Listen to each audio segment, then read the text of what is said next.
Now, we did say we have 3 engines on this aircraft. So 3 engines, engine 1, engine 2, and the APU is an engine. So it has its own fire detection system and extinguishing circuit as well. However, the APU only has one squib, so one extinguisher bottle to extinguish it. It's in a box. It's in a self-contained titanium box. After the aircraft, we'll see in the next section. And the one fire extinguishing bottle, the contents of one halon gas bottle are enough to extinguish, to drown out, I suppose, to extinguish the fire in that box where the APU is contained in. Here we have a better picture of it. That's why we only have one bottle.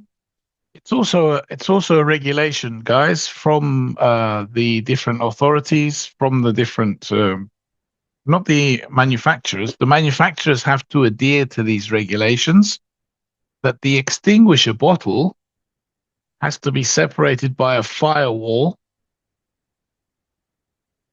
Okay, it has to be a fire-resistant panel, a bulkhead between the extinguisher and the engine. Okay, as we saw, I'm going to go back to. Okay, so we saw on the engine, you have the engine here, and the extinguishers are in the pylon. They're separated by a firewall. Okay, you can't have the extinguishers in the line of fire. That would be dumb. Okay, so they have to be away from the actual article that's on fire that they're supposed to be extinguishing.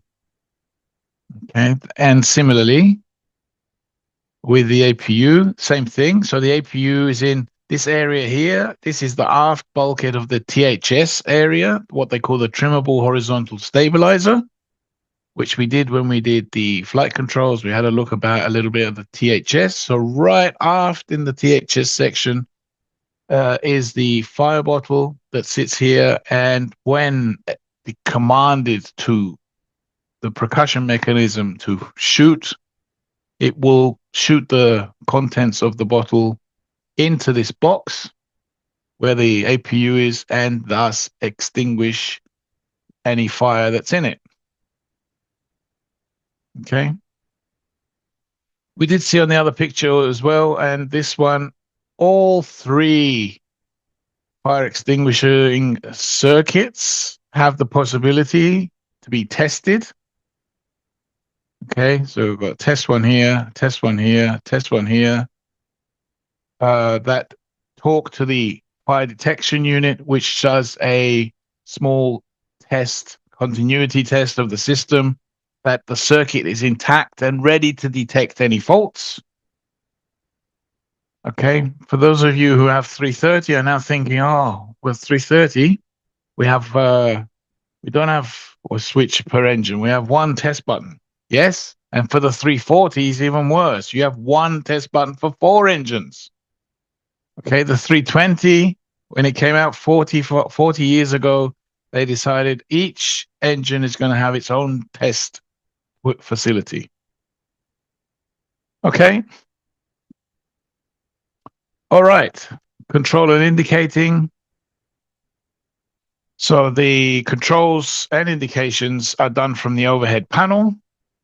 So if an APU fire is detected on the ground, there is also an automatic extinguishing circuit for the APU on the ground only. And it's not a trick question. It's why is the APU automatic and on the ground only, and the engine's not? Okay, well, the answer is simple to that. And there are cases when the APU is running on the aircraft and there's nobody in the cockpit to oversee the situation when there's a fire. Okay, so the engineer came on board in the morning. He switched the power on and he does everything. He's doing his walk around, and he sees, oh, I've got to change the wheel. Oh no! So the APU's running and running and running. So I've got to get in my car and go to the store and get a wheel and come back, get the jack, and I'm underneath the wing now, jacking the aircraft up. Suddenly, uh, a the APU has a fire. Okay. Everything's going on in the cockpit. Bing, bing, bing, bing, bing, bing, bing. All the red warnings are coming on. The red light is coming on here.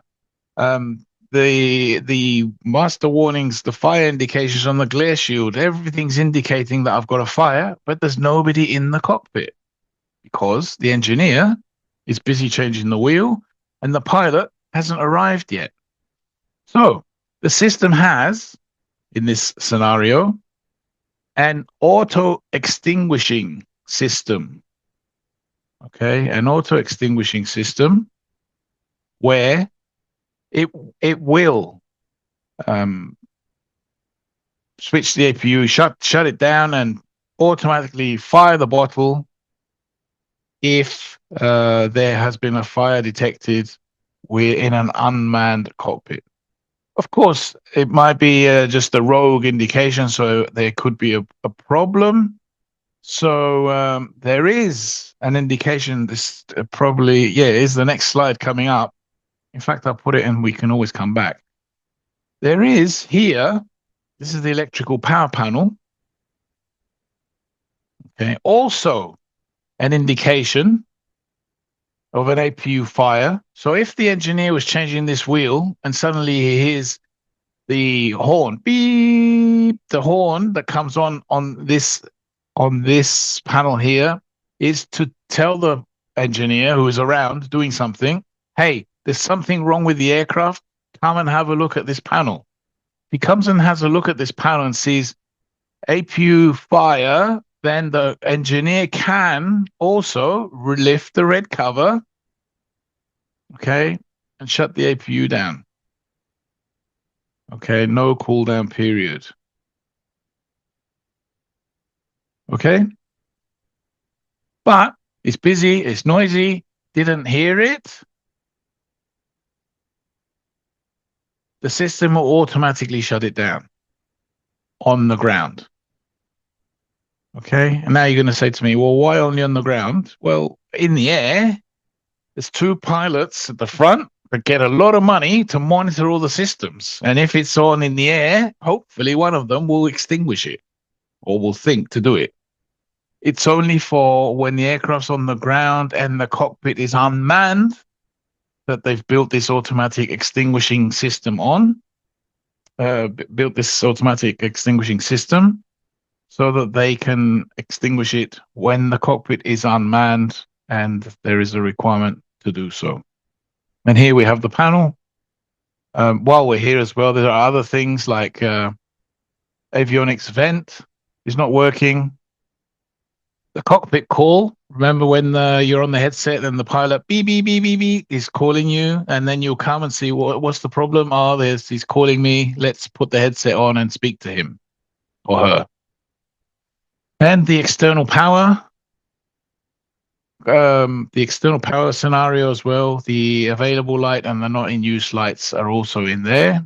And you can also have a light test. You can have ADIRUs batteries, or you do have an ADIRU here, ADIRU and avionics vent. It's all on one.